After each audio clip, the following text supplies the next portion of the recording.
వీక్షించేటువంటి ప్రేక్షకులకి మేషరాశిలో జన్మించినటువంటి వారికి ఈ పరాభావనామ సంవత్సరంలో ఏ విధంగా ఉండబోతుందో తెలుసుకునే ప్రయత్నం చేద్దాం. ప్రధానంగా ఏలిన నాటి శని ప్రభావం అనేటువంటిది ఈ రాశి వారికి ఈ సంవత్సరం అంతా ఉంటుంది. కాబట్టి ఏలిన నాటి శని ప్రభావం అనగానే భయపడాల్సినటువంటి పని లేదండి. ఎందుకంటే కర్మదోషం అనేటువంటిది తొలగిపోతుంది. మీరు చేసే ప్రయత్నంలో ఆటంకాలని మాత్రమే సూచిస్తుంది తప్ప ఇబ్బందుల్ని, కష్టాలని, నష్టాలని సూచించదు. కాబట్టి ఈ మేషరాశి వారికి 12వ స్థానంలో ఉన్నటువంటి శని ప్రభావం వలన అడ్డంకులు మాత్రమే కలిగి మిమ్మల్ని కాస్త ఫలితాన్ని ఇవ్వడంలో ఆలస్యం చేస్తుంది అనే విషయాన్ని గమనించుకోవాలి. ఇక గురుగ్రహ ప్రభావం మే 31వ తారీఖు వరకు గురువు మిథున రాశిలో సంచారం చేస్తూ ఉండడం. ఈ కాలం మార్చి 19 నుంచి మే 31వ తారీఖు వరకు ఉన్నటువంటి కాలం ఏంటంటే కాస్త జాగ్రత్తగా ఉండాల్సినటువంటి కాలం. అంటే నూతన వ్యక్తులు పరిచయం అవుతారు. తద్వారా ఆ పరిచయస్తులు లేదా సోదర సోదరీమణుల మధ్య చిన్నపాటి పొరపచ్చాలు వచ్చే అవకాశం ఉంటుంది. ముఖ్యముగా ఈ యొక్క గురు ప్రభావం వలన ప్రధానంగా అనుకోని సంఘటనలు ఈ మార్చి నుంచి మే 31వ తారీఖు వరకు ఎదురవుతాయి. కాబట్టి మానసికంగా సిద్ధంగా ఉండి వాటిని ఎదుర్కొనే ప్రయత్నము స్వయం కృషితో ఈ యొక్క మేషరాశిలో జన్మించినటువంటి వారు చేసుకున్నట్లయితే చాలా శుభ ఫలితాలు పొందుతారు. ఇక జూన్ 1వ తారీఖు నుంచి అక్టోబర్ 31వ తారీఖు వరకు గురువు కర్కాటక రాశిలో సంచారం చేస్తున్నటువంటి ఈ కారణం చేత ప్రధానంగా అర్ధాష్టమ గురు ప్రభావం కావున చాలామందితో విభేదాలు, ముఖ్యంగా గృహ నష్టము, ఆస్తి నష్టము, వాహన నష్టము అనేటువంటిది జరిగే అవకాశాలు ఎక్కువగా ఉంటాయి. మరీ ముఖ్యంగా జాతకరీత్యా చేస్తున్నటువంటి వృత్తి, ఉద్యోగ, వ్యాపారాల్లో కొన్ని ఇబ్బందికర పరిస్థితులు అనేటువంటివి ఈ యొక్క జూన్ 1వ తారీఖు నుంచి అక్టోబర్ 31వ తారీఖు వరకు మేషరాశిలో జన్మించినటువంటి వారు ఎదుర్కోక తప్పదు. ఈ సమయంలోనే వాతావరణంలో అనగా మీ యొక్క సంబంధించినటువంటి గృహ వాతావరణంలో మార్పులు కలుగుతాయి. అనగా గృహాన్ని బదిలీ చేయడం కానీ, లేదా వేరే ప్రాంతాలకి బదిలీ అవ్వడం కానీ, లేదా ఉన్న ఇంటి నుంచి వేరే చోటికి మారడం కానీ, ఉన్న ప్రదేశం నుంచి వేరే చోటికి ప్రదేశానికి మారడం కానీ జరిగే అవకాశాలు ఎక్కువగా ఉంటాయి. అయితే మరి ఈ మేషరాశి వారికి ఇటు శని ప్రభావము, ఇటు గురువు కూడా అనుకూలంగా లేని కారణం చేత మరి ఎప్పటి మంచి శుభ ఫలితాలు కలుగుతాయని ఆలోచిస్తే ప్రధానంగా వచ్చే సంవత్సరం జనవరి 24 నుంచి ప్రధానంగా అంటే ఈ సంవత్సరమే అక్టోబర్ 31 నుంచి జనవరి 24వ తారీఖు వరకు సింహరాశిలో సంచారం చేస్తుంటాడు. అంటే నవంబర్, డిసెంబర్, జనవరి అనగా 2.5 నెలల పాటు, దాదాపుగా 3 నెలలు వేసుకోవచ్చు. ఈ 3 నెలల పాటు అనుకూలమైనటువంటి కాలం ఈ సింహరాశిలో సంచారం చేస్తున్నటువంటి కారణం చేత ప్రధానంగా ఈ సమయం మీకు అత్యంత యోగ కాలంగా ఉంటుంది. చేసేటువంటి వృత్తి, ఉద్యోగ, వ్యాపారాల్లో అన్ని విధాలుగా గురు అనుగ్రహం ఉండడం. ఎందుకంటే నవగ్రహాల్లో అత్యంత శుభకరుడు గురువు. ఇటువంటి గురువు అనుగ్రహం మీకు సంపూర్ణంగా ఉండడం ఈ కారణం చేత ఈ సమయం మాత్రం అనుకూలంగా ఉంటుంది. మళ్ళీ జనవరి 24 నుంచి వచ్చే సంవత్సరం ఉగాది వరకు కూడా మళ్ళీ కర్కాటక రాశిలో వక్రీకరించి ఉన్నటువంటి స్థితి ప్రభావం చేత ప్రధానంగా గురువు యోగించబోతున్నాడు. అంటే ప్రధానంగా ఒక సంవత్సరంలో 6 నెలల పాటు అనుకూలంగా ఉండకపోవడం, మిగతా 6 నెలల పాటు అనుకూలంగా ఉండడం ఈ యొక్క మేషరాశిలో జన్మించినటువంటి వారికి గురుగ్రహ ప్రభావం కలుగుతుంది. ఇక డిసెంబర్ 5వ తారీఖు వరకు కూడా కేతువు యోగాన్ని కలగచేస్తూ ఉంటే డిసెంబర్ 5 తర్వాత కేతువు అవయోగాన్ని కలగచేస్తాడు. అలాగే రాహు ప్రభావం కనుక చూసుకున్నట్లయితే ఈ యొక్క రాహువు డిసెంబర్ 5 వరకు కూడాను యోగాన్ని కలగచేస్తూ ఉంటే డిసెంబర్ 5 తర్వాత రాహు కూడా అనుకూలంగా ఉండకపోవడం. ఈ కారణం చేత ఒక్క గురువు అనుకూలంగా లేకపోయినా, మిగతా గ్రహాల యొక్క శని అనుకూలంగా లేకపోయినా, మిగతా రాహుకేతు గ్రహాల ప్రభావము అనుకూలంగా ఉండడం చాలా మంచి శుభ పరిణామము ఈ మేషరాశిలో జన్మించినటువంటి వారికి ఉంటుంది అని చెప్పవచ్చు. అయితే ప్రధానంగా ఉద్యోగార్థులకి ఎలా ఉండబోతుంది? నిరుద్యోగస్తులు అంటే ఉద్యోగస్తులు ఎప్పుడు నిరుద్యోగస్తులకి ఉద్యోగం ఎప్పుడు లభిస్తుంది? అలాగే ఉన్న ఉద్యోగంలో ప్రమోషన్స్ వస్తాయా, లేదా వేరే సంబంధించినటువంటి ఉద్యోగంలో ఎప్పుడు ప్రయత్నం చేయాలి అని ఆశించేటువంటి ప్రేక్షకుల్లో మేషరాశిలో జన్మించినటువంటి వారు చాలామంది ఉంటారు. అయితే ప్రధానంగా గమనించాల్సినటువంటిది ఈ యొక్క ఉగాది సందర్భంగా నవగ్రహాల యొక్క అనుగ్రహం 12 రాశుల వారికి ఉండాలి.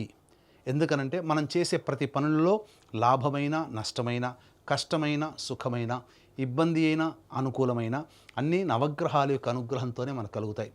కాబట్టి కష్టాలను ఎదుర్కొనే ధైర్యము, యోగాల్ని అనుభవించే యోగ్యత, ఇవన్నీ కూడా మనకు కలగాలంటే నవగ్రహాల యొక్క అనుగ్రహం కావాలి. ఇట్టి నవగ్రహాల యొక్క అనుగ్రహం కోసం ఏప్రిల్ 1వ తారీఖు చైత్ర పౌర్ణమి మరియు అతి శీఘ్రముగా ఫలితాలనిచ్చే ఉన్న 3 నక్షత్రాలలో ఒకటైనటువంటి హస్త నక్షత్రం రోజున సాయంకాలం ప్రదోషకాల సమయంలో మీ జాతకరీత్యా కలుగు అన్ని రకాల సమస్యల నివారణకి సర్వదోష నివారణ పూజలు హోమాలలో భాగంగా నవగ్రహ పాశుపత హోమము మరియు ఆరోగ్యం కోసం మృత్యుంజయ హోమము, అలాగే సర్వకార్య జయసిద్ధికి సుదర్శన హోమము, సర్వశాంతికి రుద్ర హోమము, అనుకూల దాంపత్యము, వివాహము, ఆర్థిక ఉద్యోగ అభివృద్ధి కోసం లక్ష్మీ మూలమంత్ర సంప్రతి లక్ష్మీ సూక్త హోమాలు జరిపించి శక్తిపాతము చేసినటువంటి కరుంగలి మాల ఇవ్వడం జరుగుతుంది. కాబట్టి ఈ కార్యక్రమంలో పాల్గొనదలిచిన వాళ్ళు స్క్రీన్పై కనిపిస్తున్నటువంటి నెంబర్కి కాంటాక్ట్ చేసి మ్యాక్సిమం ఏప్రిల్ 1వ తారీఖు రోజున మధ్యాహ్నం 3 గంటల లోపల మీరు నమోదు చేసుకోవచ్చు. ఇక వివరాల్లోకి వెళ్ళినట్లయితే ఏ సమయంలో మనకు ప్రధానంగా ఈ సంబంధించినటువంటి స్థితిగతులు అనేటువంటివి మనకు యోగిస్తాయి అనేటువంటి విషయాన్ని మనం గమనించుకోవచ్చు. ఉద్యోగస్తులకి ఎప్పుడు వేరే సంస్థల్లో ప్రయత్నం చేస్తే బాగుంటుంది, లేదా ఉన్న సంస్థల్లో ప్రమోషన్స్కి ఎప్పుడు ప్రయత్నం చేసుకుంటే బాగుంటుంది, ఎప్పుడు లభిస్తుంది, అలాగే నిరుద్యోగస్తులకి ఉద్యోగం ఎప్పుడు బాగుంటుంది అనే విషయాల గురించి క్లుప్తంగా తెలియజేసుకునే ప్రయత్నం చేద్దాం. ఈ మేషరాశిలో జన్మించినటువంటి వారికి 15 జూన్ నుంచి 16 జూలై మధ్యకాలంలో అనుకూలమైనటువంటి కాలము. ఇక 17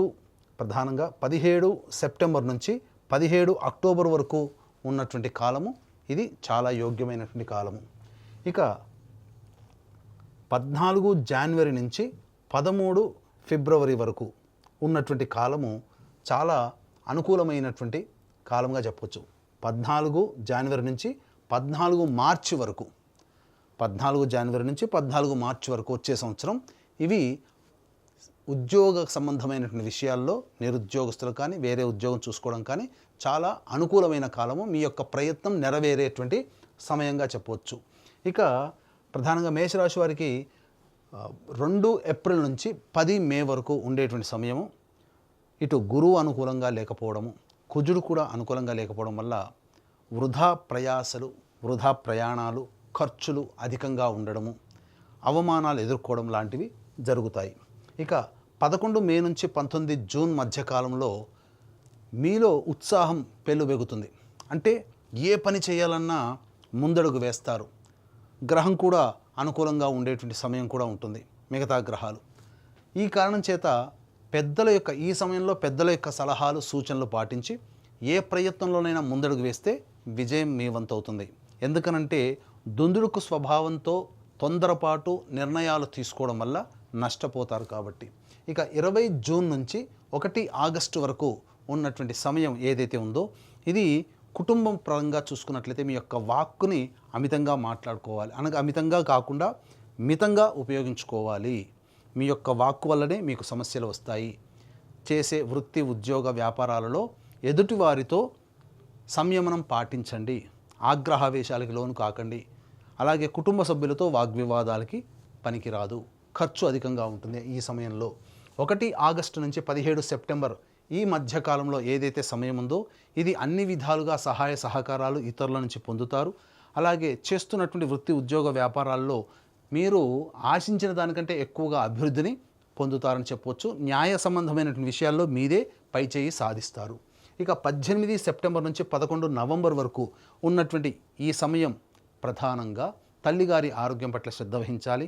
వాహనాన్ని నడిపేటప్పుడు జాగ్రత్తలు పాటించాలి. ముఖ్యంగా విభేదాలు, దంపతులతో మధ్య ఉన్నటువంటి విభేదాలు ఏర్పడడం కానీ, భాగస్వాముల మధ్య విభేదాలు ఏర్పడడం కానీ జరిగే అవకాశాలు ఈ మేషరాశి వారికి ఎక్కువగా ఉన్నాయి. ముఖ్యంగా మిమ్మల్ని మీరు తక్కువగా అంచనా వేసుకోవడం వల్ల లేని సమస్యల్ని మీరు కొని తెచ్చుకున్న వాళ్ళు అవుతారు. ఇక 12 నవంబర్ నుంచి 8 మార్చి వరకు ఉన్నటువంటి కాలము ఇది కుజస్తంభన సంబంధించినటువంటి ఈ సమయంలో ప్రధానంగా జాగ్రత్తలు అనేటువంటివి పాటించాలి. ఈ సందర్భంగా మీరు గనక ప్రయత్నం ఈ విధంగా చెప్పినటువంటి సమయంలో కనుక చేసుకున్నట్లయితే ఉద్యోగస్తులకు కానీ ఇంటా బయట వ్యక్తిగతంగా కానీ మీకు అన్ని విధాలుగా ప్రోత్సాహంగా బాగుంటాయి. ఇక ఈ మేషరాశిలో జన్మించినటువంటి వారు ప్రధానంగా చూసుకున్నట్లయితే మీకు రాజకీయ రంగంలో ఉన్నటువంటి వాళ్ళకి మీకు అంతంత మాత్రముగానే ఫలితాలు కలుగుతాయి. అధికారులు లేదా పార్టీ పెద్దల యొక్క అండదండలు అంతగా లభించకపోవడము, అలాగే ఏదైనా పదవి కోసం ఏదైనా పోటీలలో మీరు నిలబడ్డ ఖర్చులు అధికంగా ఉండడం, ఆశించిన మేర ఫలితం రాకపోవడం, ఈ కారణం చేత కొంత నిరుత్సాహానికి గురే అవకాశం ఉంటుంది. కాబట్టి సంయమనం పాటిస్తూ ఇప్పుడున్నటువంటి సమయం అనుకూలంగా లేని కారణం చేత భవిష్యత్తు ఆశాజనకంగా ఉంటుందనే ఉద్దేశంతో భవిష్యత్తులో మీరు మార్గాన్ని ఏర్పాటు చేసుకోండి. గ్రహాలు అనుకూలంగా ఉంటాయి. ఈ సంవత్సరం వరకు సాధారణంగా ఉంటుంది. ఇక విద్యార్థులకి గురుబలం అనుకూలంగా ఉండడం, పరీక్షలలో ఉత్తీర్ణత శాతము చక్కగానే ఉంటుంది. ముఖ్యంగా విదేశీ యానానికి సంబంధించి ఏ ప్రయత్నం అయితే చేస్తుంటారో ఆ విదేశీ విద్యకి అనుకూలంగా ఉంటుంది. విదేశంలో స్థిరపడినటువంటి వాళ్ళకి మే 31వ తారీఖు వరకు ఉన్నటువంటి వాళ్ళకి వీసాలు శాంక్షన్ అవ్వడం కానీ, లేకపోతే అక్కడ స్థిర నివాసానికి సంబంధించినటువంటి ఏర్పాట్లలో మీరు విజయాన్ని పొందడం కానీ జరుగుతుందని చెప్పవచ్చు. ఇక సినీ కళారంగంలో ఉన్నటువంటి వాళ్ళు ఎలక్ట్రానిక్ ఫ్రేమ్స్ అనగా printing and electronic media, social media రంగంలో ఉన్నటువంటి వారికి సాధారణ స్థాయి ఫలితాలు అనేటువంటివి ఉంటాయి. ఆశించి భంగపడడం కంటే మీ వంతు ప్రయత్నం మీరు చేసుకుంటూ ఉండడమే చాలా మేలనేటువంటి విషయాన్ని గమనించాలి. ముఖ్యంగా కళాకారులు, నటులకి ప్రధానంగా ప్రజలలో గుర్తింపు అనేటువంటిది ఉంటుంది. అన్ని విధాలుగా సహాయ సహకారాలు మీరు ఎదుటి వాళ్ళతో పొందుతారు. కానీ ధనపరంగా మీరు అలాగే మెచ్చుకోలు కనుక అవార్డుల పరంగా ఆశించిన మేర ఫలితాలు పొందలేకపోతారు. ఇక ముఖ్యంగా ఈ యొక్క మేషరాశిలో జన్మించినటువంటి రైతులు ఎవరైతే ఉన్నారో సాధారణ పంటలు వేసుకోవడమే చాలా మంచిది అని గమనించుకోవాలి. ఆశతో మనకు అలవాటు లేని పంటలు వేసుకోవడం ద్వారా నష్టపోతారు. కౌలుదారులకి సాధారణంగానే నష్టస్థితిలో ఉంటారని గమనించాలి. ఇక మొదటి పంట అద్భుతంగా మీకు యోగదాయకంగా ఉంటుంది. రెండవ పంట సాధారణమైనటువంటి ఫలితాన్ని పొందుతారని చెప్పవచ్చు. ఇక క్రీడా రంగంలో ఉన్నటువంటి వాళ్ళకి ప్రధానంగా ఈ సంబంధించినటువంటి 12 నవంబర్ నుంచి అద్భుతమైనటువంటి ప్రతిభని కనబరచడం ద్వారా మీరు అంతర్జాతీయంగా పేరు ప్రఖ్యాతులు పొందే అవకాశాలు ఈ యొక్క మేషరాశిలో జన్మించినటువంటి వారికి ఉండబోతుంది. ముఖ్యంగా ఈ యొక్క మేషరాశిలో జన్మించినటువంటి వాళ్ళు ఇతరులతో వాగ్వివాదాలు పెట్టుకోకుండా ఈ సంవత్సరం మీరు మితమైనటువంటి వ్యవహారంతో ముందడుగు వేస్తేనే ఫలితాలు చక్కబెట్టుకుంటాయని చెప్పవచ్చు. ఇక ఈ రాశిలో జన్మించినటువంటి స్త్రీలు ముఖ్యంగా గతం కంటే కొంత పరాభవాలు ఎదుర్కొనే అవకాశము గోచరమవుతుంది. ముఖ్యంగా గ్రహ సంచారం అనుకూలంగా లేని కారణం చేత గృహంలో ఆస్తి నష్టము, అలాగే వస్తువులు దొంగలించబడడం లాంటివి జరుగుతాయి. ఇంతకుముందు మీరు అప్పుగా ఎవరికైతే ఇస్తారో వాళ్ళు ముఖం చాటేయడం, తద్వారా కొంత ధన నష్టం కూడా జరిగే అవకాశం ఉంటుంది. ఉద్యోగం చేస్తున్నటువంటి మహిళలకైతే అలసటతో కూడుకున్నటువంటి, శ్రమతో కూడుకున్నటువంటి జీవన విధానం ఈ పరాభవనామ సంవత్సరంలో ఉంటుందని గమనించాలి. వివాహం కాని అమ్మాయిలకి వివాహం అవుతుంది. సంతానము అనేటువంటిది మాత్రం తప్పకుండా మీకు ఈ సంబంధించినటువంటి అక్టోబర్ 31 నుంచి జనవరి 24 మధ్య కాలంలో సంతానాన్ని పొందే అవకాశము ఎక్కువగా గోచరమవుతుంది. అన్నిటికంటే ప్రధానంగా ఈ రాశిలో జన్మించినటువంటి స్త్రీ పురుషాదులకు ఎవరికైనా కానీ వివాహం అనేటువంటిది నిశ్చయం అవుతుంది. తద్వారా అనుకున్న మేర జీవిత భాగస్వామితో ఆనందంగా గడపడానికి భవిష్యత్తు మార్గం సుగమమవుతుంది. కాకపోతే ఒక్కడి గుర్తుపెట్టుకోండి, ఈ మేషరాశిలో జన్మించినటువంటి వారికి ఏలినాడు శని ప్రభావము, అలాగే గురువు స్వల్పంగా యోగించడము, రాహుకేతుల యొక్క అనుగ్రహం సామాన్యంగా ఉండడం, ఈ కారణం చేత ఆశించిన మేర కంటే మీరు శుభ ఫలితాలు తక్కువగానే పొందుతారు. కాబట్టి దైవానుగ్రహమే తప్పనిసరి.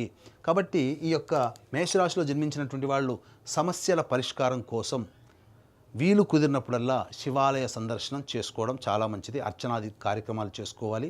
అలాగే శనివారం నాడు తైలాభిషేకాలు చేసుకోవడము, అలాగే దత్తాత్రేయ చరిత్ర పారాయణ 3 సప్తాహాలు మీ యొక్క సమస్య ప్రధానంగా నెరవేరాలని చేయడము, ఇలాంటివి చేసుకున్నట్లయితే సమస్య పరిష్కారం అవుతుంది. దీంతో పాటుగా మన పీఠం ఆధ్వర్యంలో ఈ ఏప్రిల్ 1వ తారీఖు రోజున సర్వదోష నివారణ పూజలు హోమాలలో భాగంగా నవగ్రహ పాశుపత హోమము, మృత్యుంజయ, సుదర్శన, రుద్ర, లక్ష్మీ హోమాలు లాంటివి విశేషంగా జరిపించి శక్తిపాతం చేసినటువంటి కరుంగలి మాల ఇవ్వడం జరుగుతుంది. కాబట్టి ఏప్రిల్ 1వ తారీఖు రోజున మధ్యాహ్నం 3 గంటల లోపల మీరు గోత్రనామాదులు నమోదు చేసుకోవచ్చు. ఈ విధంగా మీరు అన్ని విధాలుగా అవగతం చేసుకొని సమస్యలకి తగ్గట్టుగా ఆత్మవిశ్వాసంతో ముందడుగు వేసి దైవానుగ్రహాన్ని పొంది మీరు జీవితంలో అనుకున్న లక్ష్యాన్ని సాధించగలుగుతారని ఆకాంక్షిస్తూ సర్వం శ్రీ ఉమామహేశ్వర పరబ్రహ్మార్పణమస్తు.